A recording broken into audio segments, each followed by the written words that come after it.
Here are some tips. One of the tips that I tell employees when they come into me as a client is you have to document. It's so important to put things in writing. And one of the best ways to document is to do it by email. And what I mean by that is you want to get the things that are going on at your job on an email. For instance, whenever you have maybe a verbal communication with your supervisor and they instruct you to do something verbally, what you can do is then follow up with an email and say, per our conversation, you instructed me to do this, this, and this. That way, if your supervisor responds to it, that's great. Now you have a paper trail of what's been going on. If your supervisor does not respond to it, it's taken as true. And that means you gave them the opportunity to come forward and say, no, that is not what we discussed. This way you avoid the issues of who was telling the truth. Was it the supervisor? Was it the employee? When it's a one-on-one verbal conversation, it's often very difficult to determine who was the one who's telling us the truth about that situation. So if you've got it in an email, and you send that email home, that's the other key, send it home. Because if it stays on the employer's computer, sometimes it ends up disappearing into the netherworld is what I call it.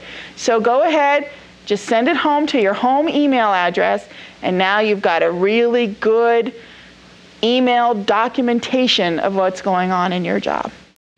Okay, here's another situation. What happens if there's some kind of altercation in front of a coworker? So for instance, a supervisor calls you out on something, says something inappropriate, maybe something that you don't feel is right, in front of a coworker. Because you want to get a witness statement, and again, this is a very important step, you want to send them an email immediately after the event. So within 10 minutes after the event is over, send them an email. Say, hey, did you see what happened over there? They will respond to you. They will respond and go, yes, I can't believe she said that to you. Now you've got a rock-solid witness statement.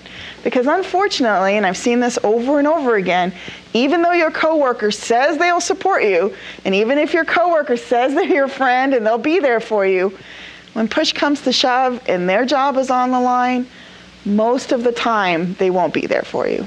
So if you have this email that tells exactly what happened 10 minutes afterward, now you've got what I call a rock-solid witness statement that no one can get out of. And believe me, the employer, human resources, and if it happens, the court will really appreciate having that witness statement 10 minutes after the event occurred.